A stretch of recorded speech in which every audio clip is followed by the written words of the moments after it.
So one of Europe's most hyped up teams from last season, Bayer Leverkusen, haven't really been spoken about much this season after the unbeaten title win, winning their version of the FA Cup, being 90 minutes away from winning the Europa League. This season they're doing basically just as well. They've had one loss in the league, one loss in the Champions League, and they're playing really good stuff. Alonso was literally touted to get the Liverpool job. He's touted with getting the Real Madrid job in the future.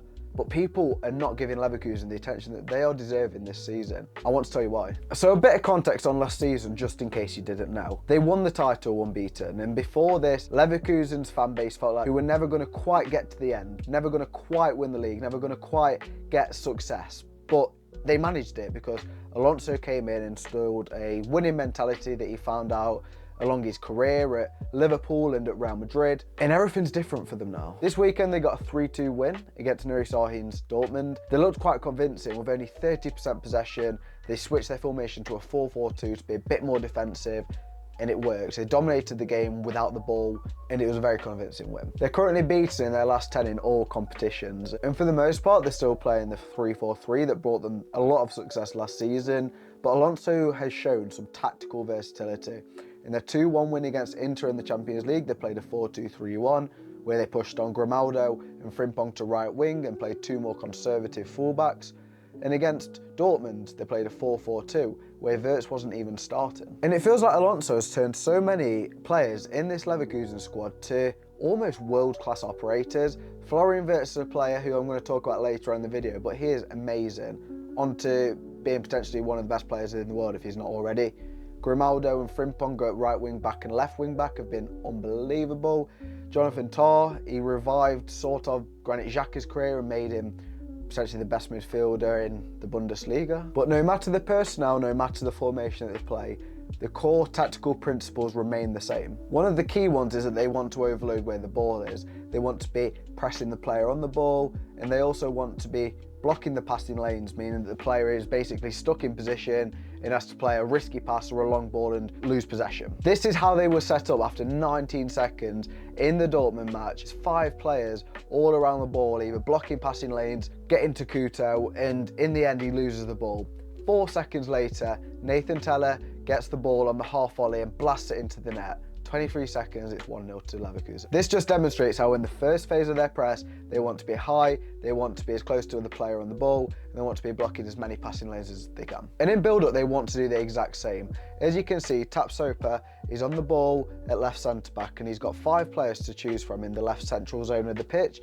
It means that Dortmund press either have to overcommit and go to all of the players, or they have to potentially leave a player free. In the end, it's Grimaldo on the left wing who's really clever because he runs back to receive the ball and then in an instant runs in behind Couto and gets the ball. And all of a sudden, Grimaldo has 3 players to cross to in the box against a couple of Dortmund defenders. It finds Patrick Schick and he makes it 2-0. And Alonso has made them so dangerous for so many reasons, because on one hand, they might want to play the ball around and work the opposition out, but on the other hand, they're fine just to get a ball in behind like that from their left centre-back to the winger and just score within 2 passes. And whenever they cross, they always get players into the box. Usually it's a wing-back crossing it in, whether it's Grimaldo or Frimpong, because they often hug the touch lines. And then when they have the ball, let's say it's Grimaldo in this instance crossing it in, there's the 3 attackers and wing-back all getting into the box. So usually there's 3 or 4 players in the box. And even if this doesn't work, usually they've got the 2 centre-mids in Xhaka and Palacios, or Andrić or Alex Garcia sitting there waiting to receive the ball again to get into another attack. And let's say that there's a situation where they can't counter-attack the opposition, they want to hold the ball a bit more and work out gaps in the opposition defence. Well, they've got a structure for that. It's basically a 1-2-2-6. In this instance, Jonathan Tah is staying back. The 2 side centre-backs or wide centre-backs are basically in like central defensive midfield positions. They've got the 2 wing-backs and the front 3 stretching the pitch on the last line of the defence, and then the 2 midfielders are situated basically in between the opposition's midfield and defence, meaning that the opposition either have to drop back to stop these midfielders getting onto the ball, or they have to potentially surrender that space and get passed through. And the constant runs through the half spaces are brutal at times because Frimpong's happy to run narrowly,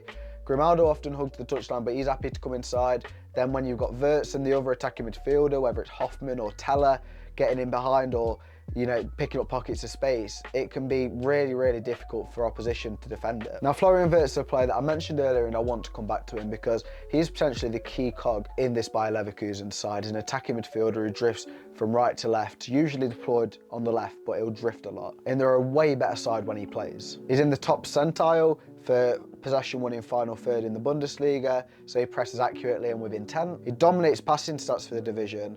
2.34 chances created per 90 is amazing. In possession, he gets dispossessed often due to his risky passes, but he has the most touches in the team. And 3.44 successful dribbles per 90 makes him a huge threat. 6.22 touches in the opposition box means he's constantly picking up dangerous pockets of space to receive the ball and near the opposition goal. He's a dribbler, he's a passer, he presses high, he's got a good shot on him. There's not much that Florian Vers doesn't have to his game.